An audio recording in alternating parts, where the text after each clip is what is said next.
एकाध सिर फिरा जो विशेषकर वो व्यक्ति भ्रमित होता है जिसके कर्म घड़े बिगड़ जाते हैं, जो 100, 200, 1000, 2000 व्यक्तियों को भ्रमित करके उनको अपने पीछे लगा कर गुरु बन बैठता है। अब क्या बन गई, परमात्मा की दया हो रही है, हमारे जो बच्चे शिष्य बनते हैं जो पहले अन्य इन गुरुओं के पास थे, अब बच्चे को बालक थोड़े ही एजुकेटेड है, दास ऐसे ढंग से ज्ञान देता है कि बालक भी समझ जाए और प्रमाण देता है, तो उनको समझ में आ रहा है, वो अपने गुरुओं के पास जा रहे हैं। उन गुरुओं से भी कह रहे हैं जी आप भी चलो, आप भी भ्रमित हैं और हमें भी मिसगाइड किया आपने।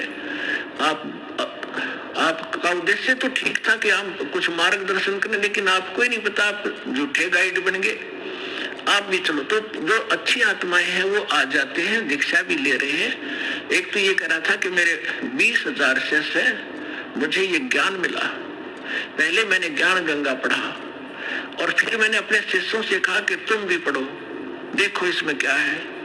तो उन शिष्यों से ने कहा जी इसमें तो अद्वितीय ज्ञान है। तो मैंने कहा कि जाओ तुम दीक्षा लेकर आओ। तो वो अपने शिष्य भेजे उस प्यारी आत्मा ने, और अब कह रहा था पिछले सत्संग पे कि पिछली बार मैं भी आ गया हूँ और शेष को भी अब जाके ये ज्ञान गंगा दूंगा और यहाँ लाऊंगा। ये है महान आत्मा। ठीक है, जब तक धोखे में हम भी थे, गलत साधना हम भी कर रहे थे, जिस दिन पता चला उसी दिन हम दिशा बदल ली। तो बुद्धिमान होता ही है। और एक ऐसा सिरफिरा मिला, चेले भी उसके साथ थे, चेलों के सारी समझ मारी, उसमें अहंकार अभी शेष था। वो खड़ा लाइन में कहने लगा जी मैंने 2 बात करनी है। वो कहते हैं जी ये हमारे गुरुजी थे पहले और आज इन्हें दीक्षा ले ली है। अब वो प्रथम दीक्षा ले ली, द्वितीय दीक्षा दी जब उसने कहा कि ये क्या है, ये वही मंत्र है, उल्टे सुल्टे करके दे रहे हो, ये कोई सतनाम हुआ।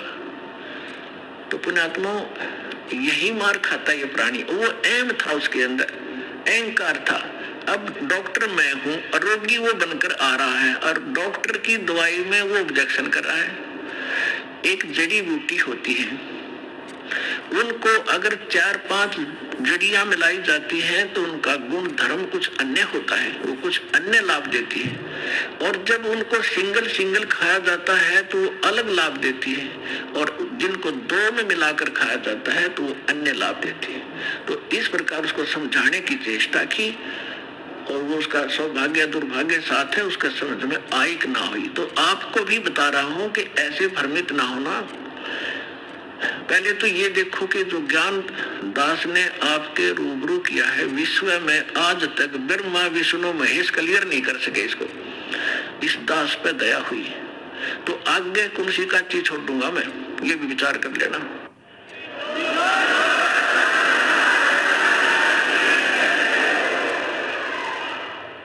और फिर ये साथ एक पॉइंट को क्लियर करने के लिए 6 उदाहरण देता हूं, ऐसे मजबूत जो हलाए नहीं हिल सकते। यही मंत्र किसने जाप किया? आदरणीय धर्मदास साहिब जी ने यही 2 मंत्र का अक्षर का नाम यही जाप किया, आपके रूबरू कर रखा है। नानक साहिब जी परमात्मा से सीधे मिले, परमात्मा उनको बेई नदी पर जिंदा महात्मा के रूप में सचखंड लेकर गए और फिर उनको वापस छोड़ा। तीसरे दिन आदर्श रखा और फिर उन्होंने कौन सा नाम जाप किया?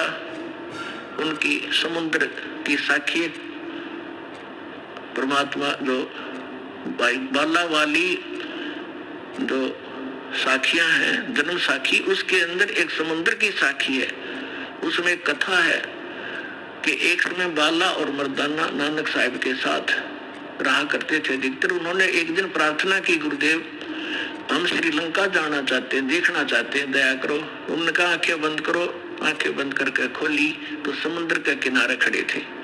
नानक साहिब जी ने कहा कि आओ मेरे साथ साथ समुद्र के ऊपर चलेंगे और वाहे गुरु बोलते रहना। तो ऐसे चल पड़े जैसे थल पर चलते हैं, आगे आगे नानक देव जी, पीछे वो दोनों बच्चे बाला और मर्दाना। तो नानक साहिब जी ने, वैसे तो सिमरन श्वास से करना होता है, उन्होंने जानबूझ के झटका देना था क्योंकि परमात्मा का सख्त आदेश था, धर्मदास मेरी लाख दुहाई। और ये मूल ज्ञान अभी कई बार जाई। ये सार नाम और सतनाम अभी किसी को देना नहीं, नहीं तो नकली पंथों के हाथ लग जाएगा। और जब मेरा दास आवेगा वो कैसे भिन्नता बताएगा, ये सारी विचलित हो जाएगी कहानी। हमारा सारा जो है ना काम बिगड़ जाएगा और काल का फिर से दाव लग जाएगा। मेरे बच्चे मुझे पहचान नहीं सकेंगे। तो वो महापुरुष थे, जैसे वेद में लिखा है कि दृढ़ भक्त को मिलते हैं वो आकर के अपना ज्ञान देते हैं। तो दृढ़ भक्त थे नानक साहब जैसे, उन्होंने कभी किसी सिख को ये नाम नहीं दिया सतनाम, बल्कि सख्त एक ऐसा झटका दे दिया कि सब घबरा गए कि इस मंत्र को छूना नहीं है। नानक साहब जी ने उच्चारण करके ये 2 अक्षर का मंत्र जाप करना शुरू कर दिया। मर्दाना ने सोचा कि, और फिर उनको वापस छोड़ा। तीसरे दिन आदर्श रखा और फिर उन्होंने कौन सा नाम जाप किया, उनकी समुद्र की साखी परमात्मा जो बाला वाली जो साखियां हैं, जन्म साखी, उसके अंदर एक समुद्र की साखी है। उसमें एक कथा है कि एक समय बाला और मर्दाना नानक साहब के साथ रहा करते थे अधिकतर। उन्होंने एक दिन प्रार्थना की, गुरुदेव हम श्रीलंका जाना चाहते हैं, देखना चाहते हैं, दया करो। उन्होंने कहा आंखें बंद करो। आंखें बंद करके खोली तो समुद्र के किनारे खड़े थे। नानक साहब जी ने कहा कि आओ मेरे साथ साथ समुद्र के ऊपर चलेंगे और वाहे गुरु बोलते रहना। तो ऐसे चल पड़े जैसे थल पर चलते हैं, आगे आगे नानक देव जी, पीछे वो दोनों बच्चे बाला और मर्दाना। तो नानक साहब जी ने, वैसे तो सिमरन श्वास से करना होता है, उन्होंने जानबूझ के झटका देना था, क्योंकि परमात्मा का सख्त आदेश था, धर्मदास मेरी लाख दुहाई। और ये मूल ज्ञान अभी कई बार जाई। ये सार नाम और सतनाम अभी किसी को देना नहीं, नहीं तो नकली पंथों के हाथ लग जाएगा। और जब मेरा दास आवेगा वो कैसे भिन्नता बताएगा, ये सारी विचलित हो जाएगी कहानी। हमारा सारा जो है ना काम बिगड़ जाएगा और काल का फिर से दाव लग जाएगा। मेरे बच्चे मुझे पहचान नहीं सकेंगे। तो वो महापुरुष थे, जैसे वेद में लिखा है कि दृढ़ भक्त को मिलते हैं वो आकर के अपना ज्ञान देते हैं। तो दृढ़ भक्त थे नानक साहब जैसे, उन्होंने कभी किसी सिख को ये नाम नहीं दिया सतनाम, बल्कि सख्त एक ऐसा झटका दे दिया कि सब घबरा गए कि इस मंत्र को छूना नहीं है। नानक साहब जी ने उच्चारण करके ये 2 अक्षर का मंत्र जाप करना शुरू कर दिया। मर्दाना ने सोचा कि गुरुजी तो सतनाम जाप कर रहे हैं 2 अक्षर का, जिसमें एक ओम है एक तत् है, तो क्यों ना मैं भी जाप करूं। मर्दाना फिर वो 2 अक्षर का मंत्र जाप करने लगा। तो वो लगा डूबने। नानक साहब जी ने देखा, तब नानक जी ने कहा कि भाई तो वो ये जाप कर जो मैंने तेरे को बोला है, ये मंत्र मत कर। तो फिर वो वाहिगुरु कहने लगा, फिर ठीक हो गया। कहने का भाव ये है कि नानक जी तो वो 2 अक्षर का नाम जाप कर रहे थे और शिष्य को मना किया। क्यों किया? वो परमात्मा के प्यारे बच्चे थे, उनको मालूम था कि यदि आज ये डिस्क्लोज हो गया तो बट्ठा बैठ जाएगा।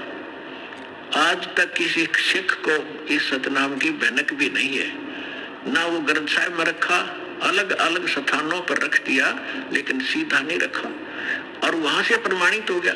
और इसके साथ साथ आदरणीय गरीबदास साहिब जी को परमात्मा मिले, गांव छुटानी जिला जद्दर हरियाणा में, खेतों में 10 वर्ष के थे, सचखंड लेकर गए और फिर बहुत काफी समय 8-10 घंटे ऊपर रखा परमात्मा के बच्चे को, फिर वापस छोड़ा। उसने परमात्मा से परिचित होकर अपनी अमृतवाणी में दास उसी गरीबदास पंथ से आगे बढ़ा है। उसमें गरीबदास पंथ में ये मंत्र नहीं है सतनाम का, और में बकवास करते हैं, ओम भागवते वासुदेव नमः, कोई करता है, कोई कुछ करता है, कोई सतगुरु, ये मंत्र नहीं है। और ग्रंथ साहिब गुरु गरीबदास जी के ग्रंथ साहिब के अंदर प्रमाणित है ये मंत्र। ऐसे ही नामदेव जी को परमात्मा मिले थे, उसको भी यही मंत्र दिया था 2 अक्षर का। पहले वो अकेला ओम नाम जाप करते थे, फिर उनको समझाया कि ओम तो ब्रह्म तक का जाप है, ये तो असंख्य जन्म तक जाप कर लिया आपने और यही भटकते रहते हो, ब्रह्म लोक में चले जाते हो, वहां से फिर वापस आ जाते हो। नामा छिपा ओम तारी, पीछे सो हम भेद विचारी, सार शब्द पाया दलोई, आवागमन बहुर ना होई। तो कहने का भाव ये है दास का कि ये मंत्र जो है, इस भ्रमणा में ना रहना। अब बड़ी बनाई बात ने बिगाड़ियो मत, मुश्किल से सरे चढ़ी है यह कहानी। कितने संकट झेलने पड़े हैं, दास ने जेल तक जाना पड़ा, झूठे मुकदमों को फेस कर रहे हैं। कोई बात नहीं, परमात्मा हमारे साथ है। हमारा एक बार ज्ञान निखार हो जा, फिर चाहे फांसी दे दियो मेरा, एक बार परमात्मा का ज्ञान उसके बच्चों तक पहुंच जा।